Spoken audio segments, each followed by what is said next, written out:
We've all been in that situation where we wake up early and we say to ourselves, today I'm going to study hard and have 10 productive study hours. Of course, after I have 15 more minutes of sleep. And then, of course, after we finally do wake up, we have our cell phone. And that cell phone, guess what, has all the social media platforms. We got to check all those notifications. We got to check those emails. Got to see what's on YouTube. Oh, that's interesting. Let's watch that. Let's watch this. Soon enough, a couple hours more go by. And then, of course, the unsettling panic mode hits in. What time is it? Oh, shoot! I gotta study! Oh my God.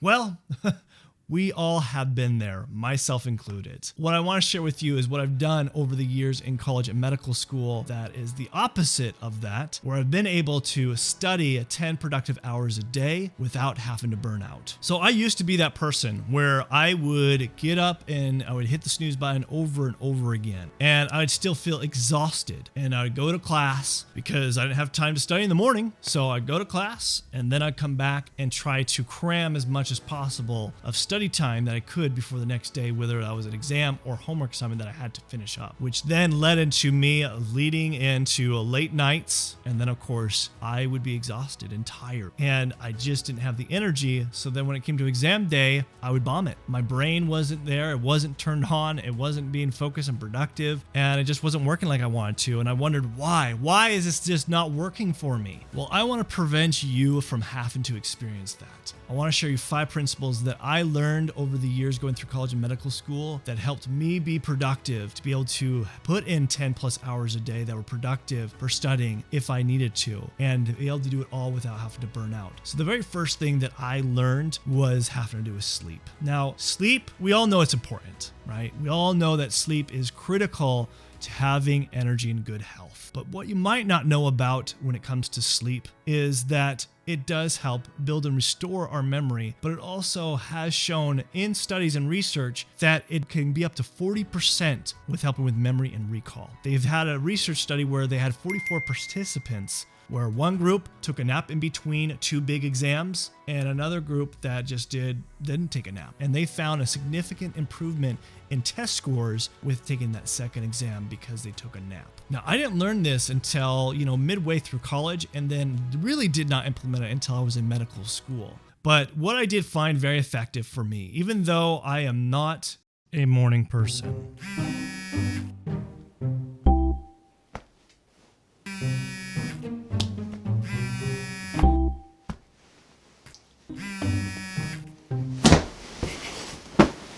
But I find that it is very effective when it comes to studying or being productive even in my own business. And what you have to do is you get up early because everything is dead silent. There's no distractions, but by getting up early and going to bed early, especially given 7 to 8 hours of sleep, is going to help you have more energy, be more productive, have focus. And why you need to start things first thing early in the morning is because that's where it is highest of your willpower. Now, willpower is what motivates us to even get started to studying. Be able to put in a long day of studying, you need to have highest willpower. Highest willpower is going to be in the morning. So to get that first 4 hours in, to be able to do the full 10, it's going to be important to do it very first early thing in the morning. Another thing that I struggled on even in my younger years, before I was even in college, is I would suffer with massive headaches and migraines. And I didn't know what the problem was until I came to realization that someone, I think it was my dad actually that told me this, is I'm not drinking enough water. And I didn't. I didn't drink very much water at all. And as soon as I started focusing on this, it made a difference. And you guys all probably, who've ever experienced a headache or migraine, it is absolutely impossible to study. There's too much distraction of that pain. There's no way to get past it. And having a migraine or headache can put you out for a couple days, and that's not a good sign. So it's really important and critical to keep yourself hydrated, but also a part of hydration is the electrolytes. And they've seen this also in studies where when you are like about 3 to 5% dehydrated, your productivity could go down to 20 to 35%. That's huge. just being,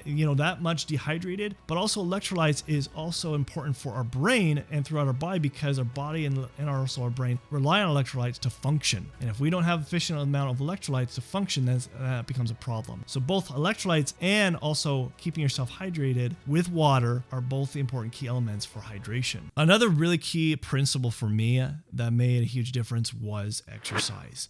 I was really good with exercise when I was in college, but when I hit medical school, anybody that's been in medical school or you're in it maybe right now, your time can be very limited because of all the classes that you have to attend and all the studying you have to do for exams. And so I put off exercise for a while. And that very first year, especially the first quarter, my grades were not doing so great and I was getting really worried. I realized that I need to be more well balanced. And exercise was one that was suffering. And initially I would do running in the morning. So when I finally got it back into exercise, I would do running early in the morning. And that was great. That got me up, got me going. But I found that it was really hard with my schedule. And sometimes I wanted to just study. I didn't want to have to go running right away. I wanted to go study. And so eventually what I started doing, and I found this very effective, is I would exercise right in the middle of the day. Right in the middle of the day, because if you think about it, especially if you do like a 4-hour study session, it's good to use exercise as a break. And here's why. They have found that even just 20 minutes of exercise can improve memory and recall, concentration. It actually improves concentration quite a bit. But not more importantly, it also has been shown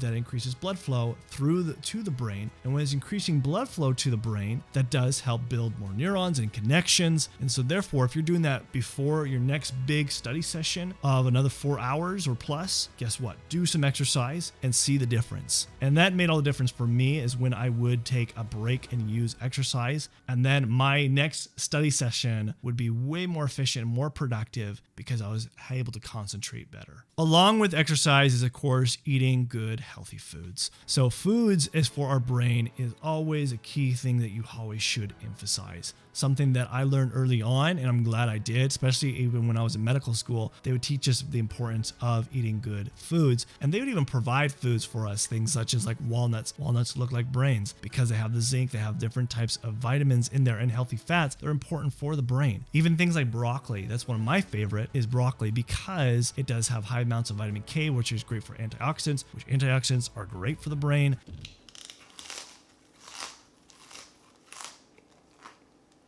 What?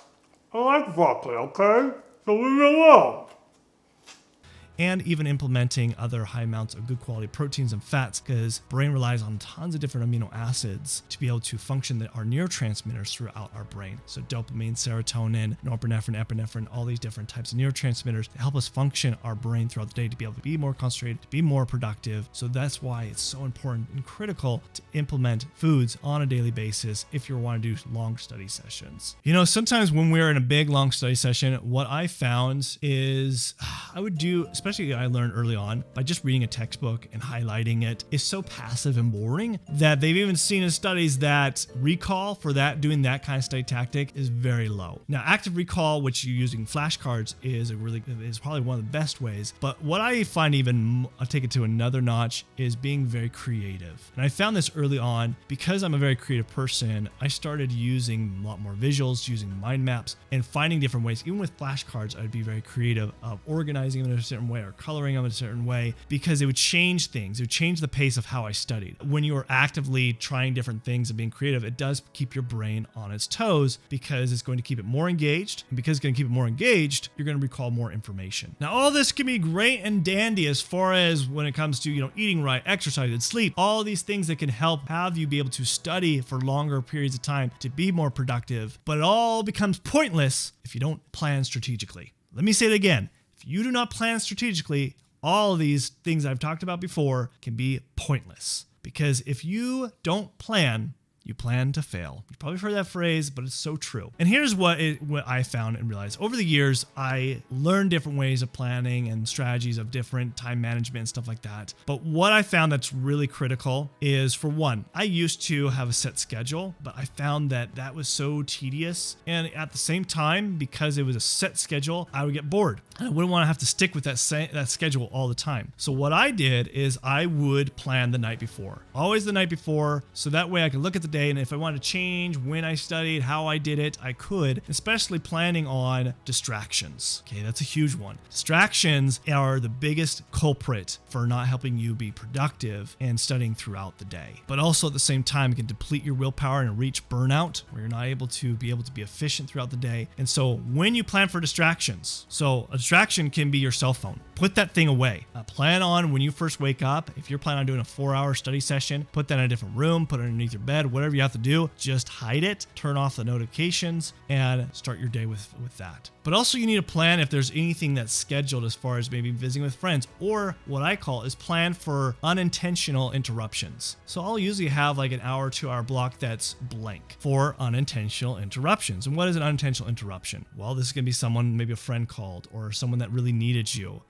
You planned it because you planned for an unintentional interruption. So that's in your schedule. One of the other important things that you have to plan and put in your schedule is your study breaks. Study breaks can make a huge difference when it comes to retaining your information and to be able to put things to memory. If we don't take breaks, because the brain does need breaks, it's the same concept with sleep that I was talking about, is sleep helps increase 40% of memory and recall. Well, study breaks also is a critical part of also recalling your information and putting it to memory. So some of my favorite kind of study breaks is grounding myself. So when I was in medical school, the campus I was on, it was on about 100 plus acres of forest. It was next to a big lake. And so I would go outside in nature and take a long study break. So when I do 4 hours, I would take a nice long study break and go into nature. And sometimes when I felt really stressed, sometimes it's really good to ground yourself. And what this means is just by basically taking your shoes and socks off and walking on grass. Because you think about just like electricity and the pull of the ground. And that's what they call grounding, right? Because bringing all those electrons to the ground is the same with your body, is to be able to, because when you're really high stress and just really overwhelmed and just feel burnt out, grounding yourself by going barefoot, walking in nature can make a huge difference. And that's what I would do sometimes.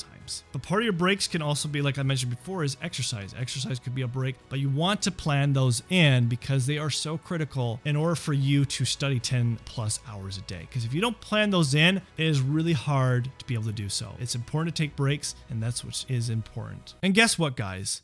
I am not perfect at this, but I was able to do it. I was able to get through college and medical school, and guess what? I have ADHD and dyslexia. And another thing is I was able to go through college and medical school without medications. Still don't even use medications. So if I'm able to go through it, having ADHD and dyslexia without medications, you most certainly can. You just need to be disciplined. You got to practice. You got to implement these. But you might be wondering, okay, how do you study? How did I study specifically to get through college and medical school, especially having an ADHD brain? How was I able to do that? What are some study tactics that I used? Well, watch this video right here where I talk about my ways that I studied, and this is how I did it. So join me right here on this video, and I'll see you guys in that video.